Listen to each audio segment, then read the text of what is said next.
श्री स्वामी समर्थ। आज साधी सोपी अगदी सोयाबीन ही भाजी कशी होते ती बघूया। कारण नेहमी वाटपातली वरून काही शेंगदाण्याचं कूट टाकलेली अशी असते।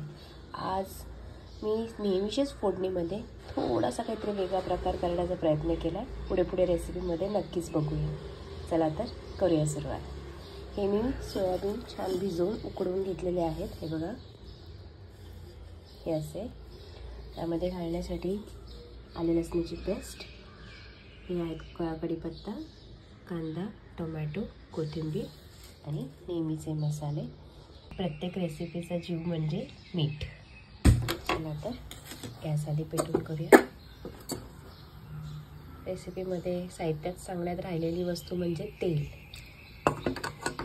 तेल ओतून घेऊ। जरासं तापलं तेल की आपण एक एक फोडणीला सुरुवात करू। थोडीशी मोहरी तडतडून घेऊया। थोडासा जिरा, मी छान तडतडले। आता आपण यात आणि कढीपत्ता टाकून घेऊ। हे छान तडतडायला लागले। थोडासा रंग बदलत आलेला आहे। आता आपण यात कांदे घालून घेऊ। परतून घेऊ।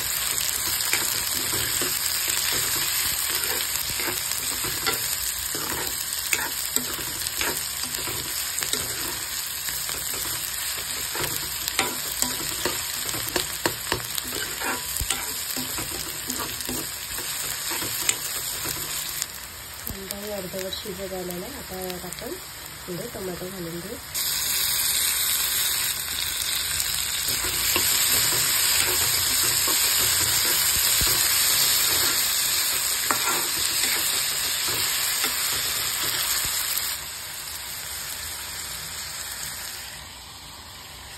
गॅस मंद आचेवर थोडासा टोमॅटो आपण शिजवून घेऊ। त्यासाठी मी मंद गॅस ठेवली।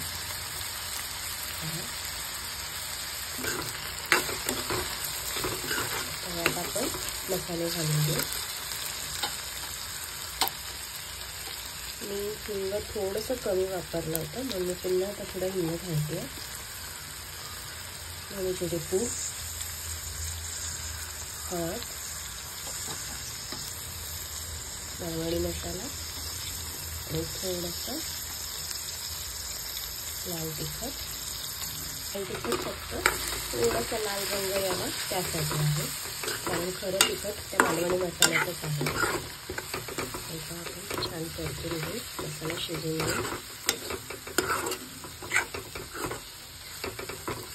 तुमच्याकडे जे काही लाल मसाले अवेलेबल असतील किंवा ही भाजी मिरचीत जरी बनवली तरीही खूप छान लागेल।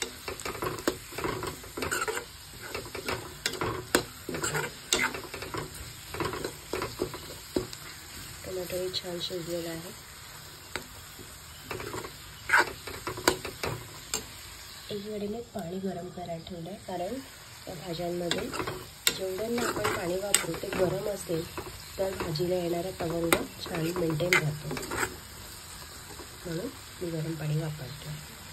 आता मसाला छान शिजलेला आहे। यामध्ये आपले सोयाबीन घालून घेऊ।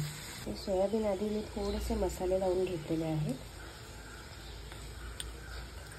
लाल तिखट जरा कमी वापरणार आहे, कारण मी फोडणीत लाल तिखट जास्त टाकलेलं आहे। मी हाताने छान मेल्ट करून घेऊ।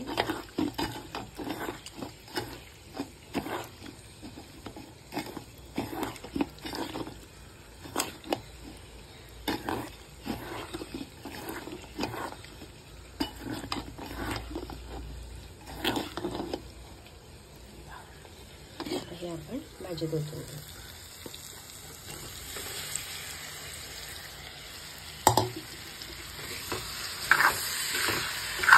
भाजी आपण शिजायला फारसा वेळ लागणार नाही, कारण आपले सोयाबीन ऑलरेडी गरम आपण शिजवून घेतले होते गरम पाण्यात। तर फक्त एक 5 मिनटं कडकडून घेतली की आपली भाजी तयार। मीठ,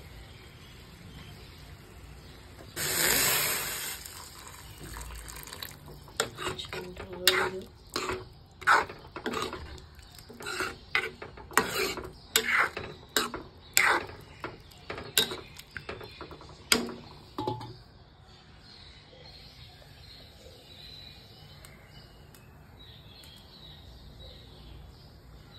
कडे यायला सुरुवात झाली. आता झाकण्यात आपली चवीप्रमाणे आणि आवडीप्रमाणे मस्त अशी कोथिंबीर भरभरून घालून घेऊ.